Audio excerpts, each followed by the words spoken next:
It's Thursday. I'm Shauna, and this is Good News Only, where we celebrate the stories that inspire and uplift all of us. Every weekday at 10:30 a.m., we are recapping the Good News Only, the feel-good headlines, the community and local wins that bring a little more light to your day.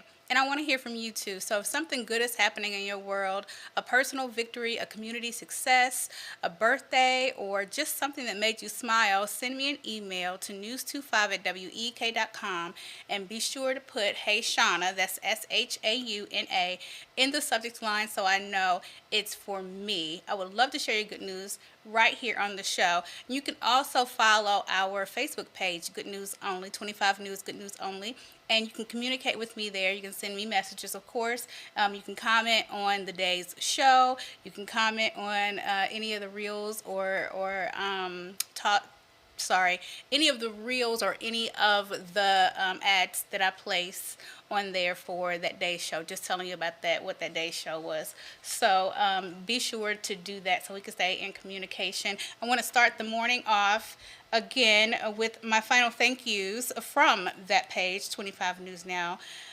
only. So the people that were following, some of the people that were following my page, like Felicia Nichols said, "Happy birthday!" Thank you, Felicia. Thank you, Tammy Brown, who says happy birthday. Thank you to Leroy Guy, who says happy birthday. Thank you to Leanne Clayton. That's my friend.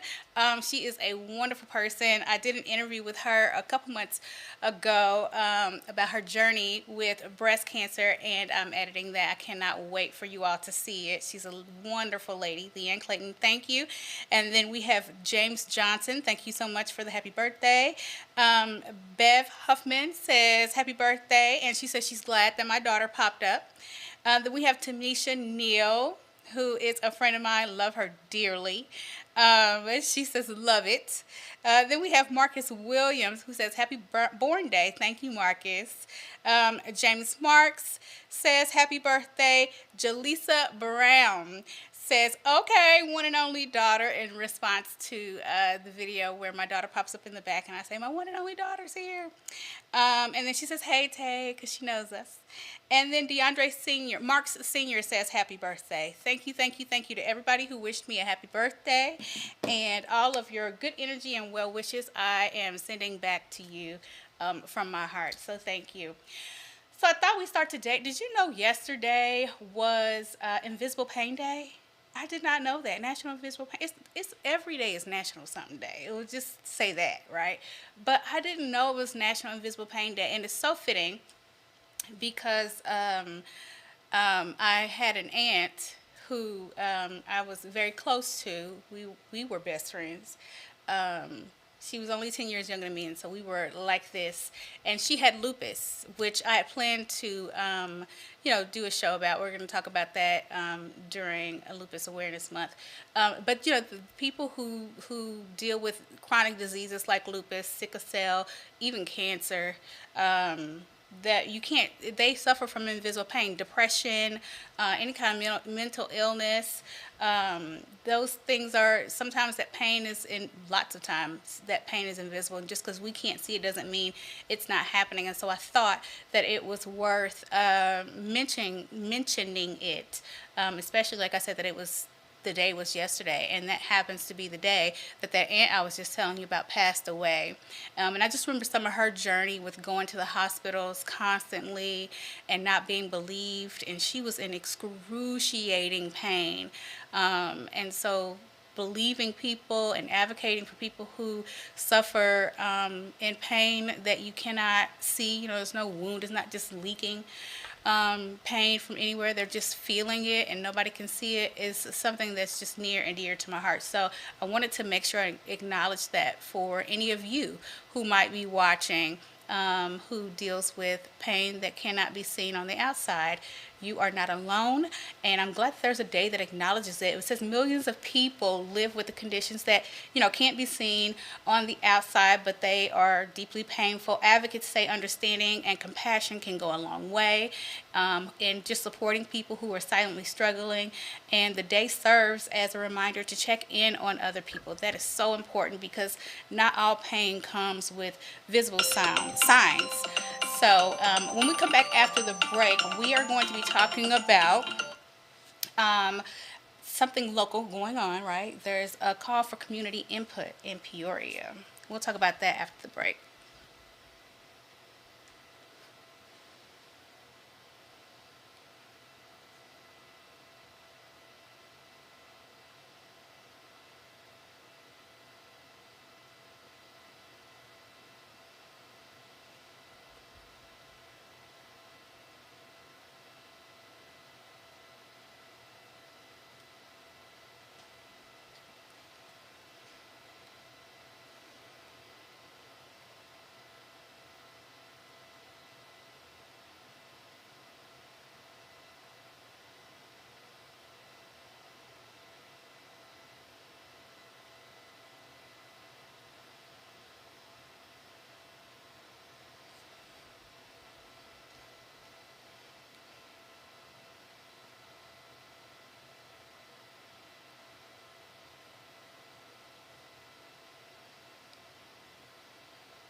Welcome back. So there is a call for community input here in Peoria.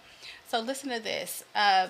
Public Works is asking residents to flag sidewalks, curb ramps, and crosswalks that need attention, especially areas impacting pedestrians with disabilities. The goal is to make city infrastructure more ADA compliant and accessible for everyone. The city has launched online surveys and an interactive map on its website to gather feedback. City engineer Nick McMillan says responses have already started coming in since the surveys launched on Monday. Residents have until February 9th to share their input.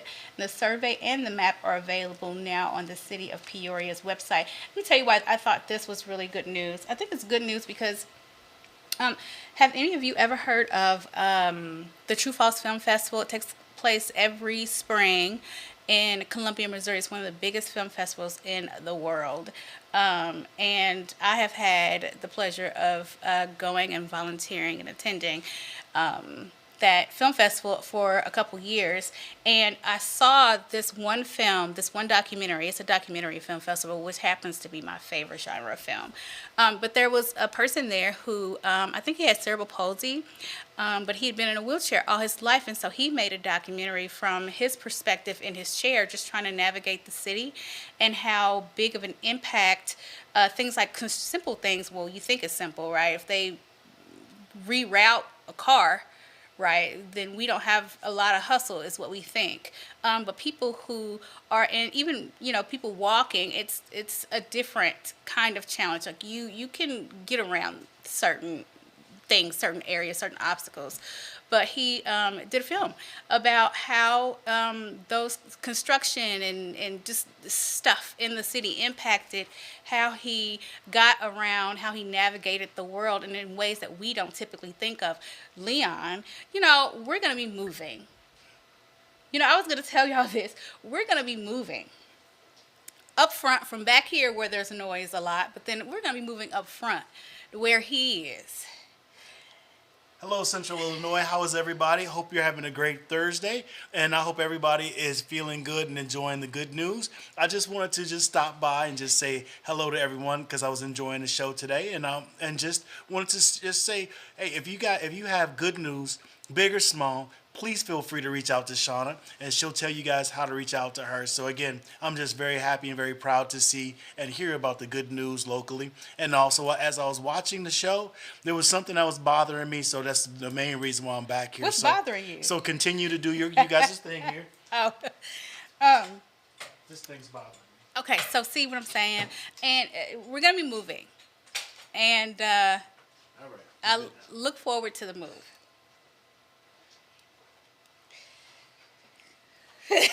Because if I thought it was noisy back here, wait till you hear his Santa Claus laugh. Anyway, back to what we were saying. So I just think this is great. I think this is great. I love the fact that the city of Peoria is keeping people who navigate the world differently than others, than the mainstream, in mind when even just asking the public, asking them, it's an opportunity to hear it from them what they need, places that they need repaired or things that they need thought about when it comes to construction.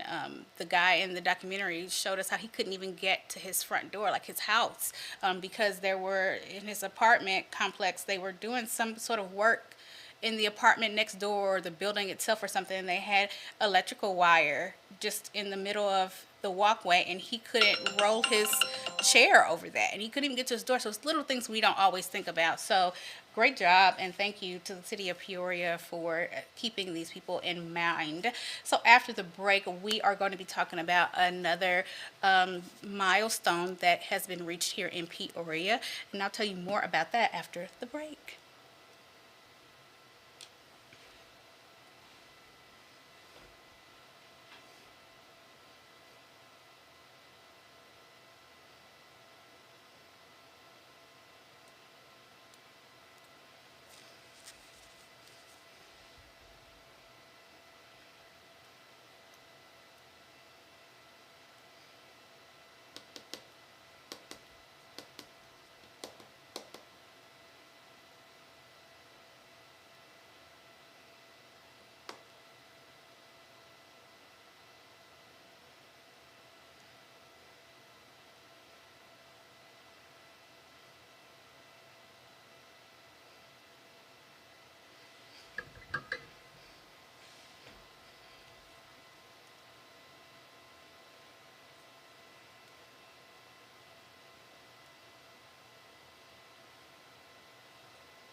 Welcome back. Miss Gertie Nathan in Peoria is celebrating her 100th birthday. Happy birthday to her. She's surrounded by family and friends, faith and legacy that spans generations.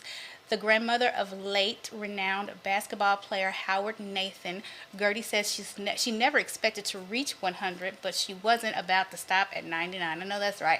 Family members say her deep rooted faith has guided every chapter of her life. Her son, Howard Nathan Sr., says faith has always been at the heart of his mother's journey.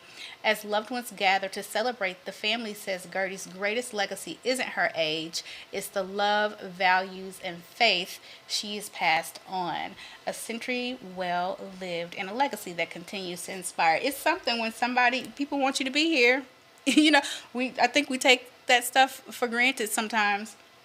And that just because we are grandma or mom or dad or sister, brother, everybody, people, I don't think people want to see anything bad happen to us, right? I'm not going to say that. But what I am saying is how we treat people, how we show up for them, how we love them, how we live our lives matter to the people that it impacts. And so there's not, just because you exist does not mean that people are going to be excited that you lived to be 100. And so I love to see that her family and friends they feel blessed. They feel a sense of gratitude that she is still here 100 years later. So here's to 101. Happy birthday, Miss Gertie. So now, an education and opportunity. Bradley University is expanding access to advanced degrees, which this is awesome. That's really good. The College of Liberal Arts and Sciences is launching a fully online Master of Arts in English. Listen, I used to love a good online class. The program is designed for working professionals, educators, writers, and lifelong learners seeking flexibility. It's a 30 credit hour degree. It's delivered 100% online with no required meeting times. Students can complete coursework whenever and wherever it fits their schedule. University leaders say the program helps remove barriers, which is awesome for those balancing work, family, and education. Applications open early this year, marking another step toward accessible learning at Bradley. I think that's so good. So all of you people who are working and juggling family or have social anxieties that make it less desirable for you to be inside of a classroom, whatever the case, if you want to do it, you can absolutely do it. And here's an example of where the world is opening up to everyone. And so there is a moment of unexpected strength that I cannot wait to tell you about. And if we get interrupted by the break, we're going to come back to this story because this is an interesting story and I want to tell you about it. So, Jacksonville Jaguars quarterback Trevor Lawrence is already a hometown hero after leading the Jags back to the playoffs. So following a 41-7 blowout win over the Titans, Lawrence celebrated with teammates at a local bar where he met Miss Natasha Lane. This is her right here. So Lane is a disabled veteran, which makes this even plot thickens, right? So she skipped the selfie request. She didn't ask him for a selfie. She was at this bar waiting to meet her friend. And so when she saw him come out, instead of asking him for a photo, like I guess most fans might, she asked if she could squat him. It's like pick him up. I'll tell you more about that after the break.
I'm about to come back. Why? What's wrong?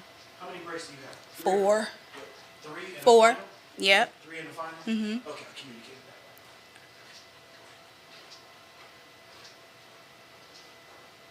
Welcome back. Bye. I thought you was gonna say something about my sweater.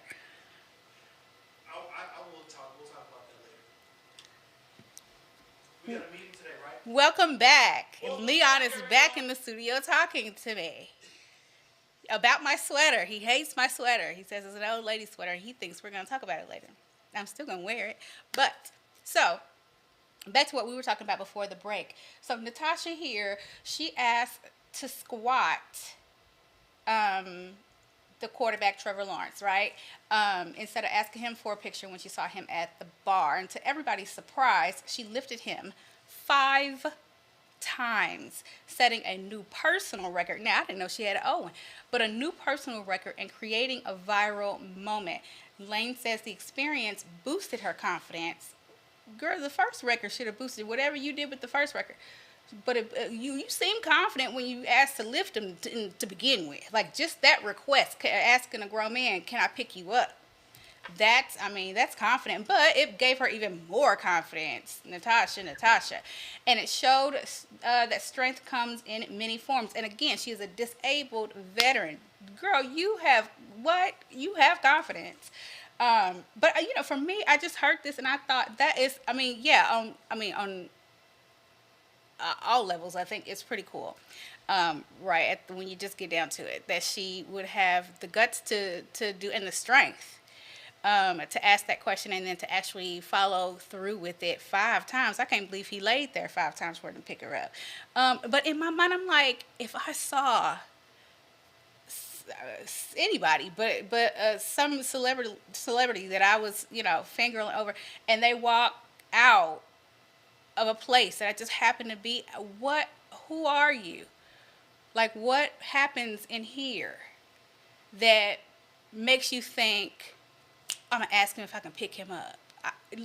Like, she has got to be a special kind of person to just decide she's going to ask that question. Like, if somebody asked me if they could pick me up, like, what is going on? Where are we going? What are you going to do with me?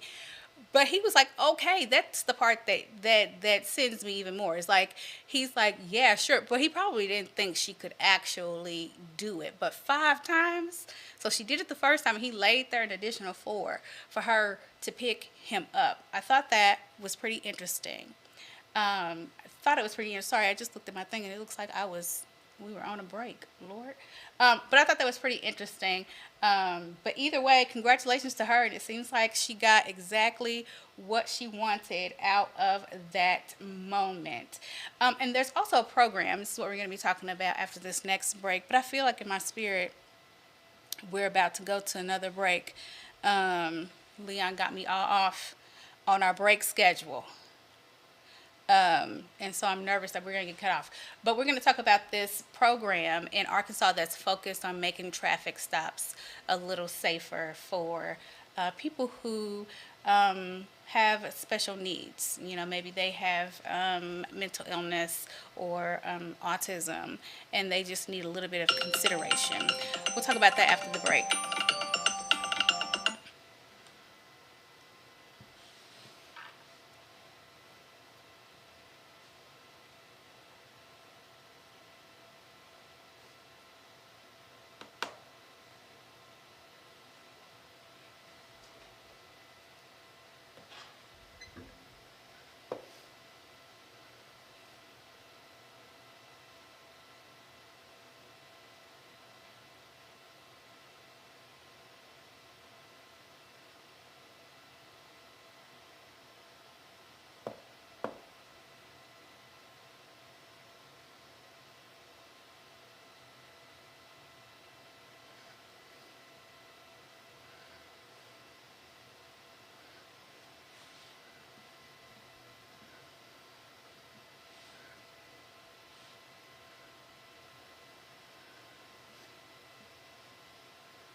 Welcome back.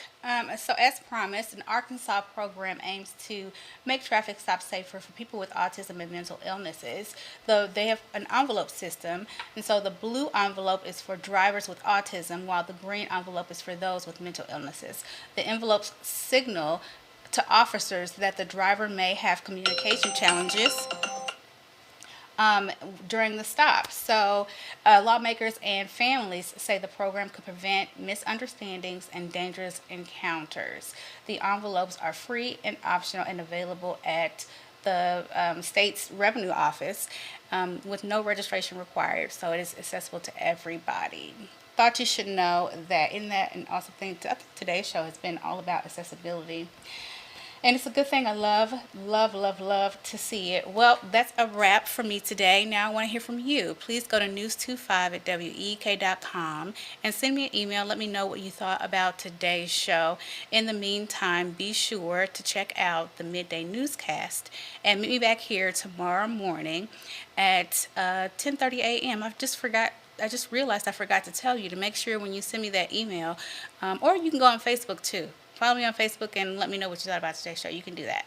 But when you send me that email, make sure you put Shauna, Shauna, in the subject line so I know it's from me. And again, check out that midday newscast. I'm LaShauna Guy for 25 News. Have a wonderful morning.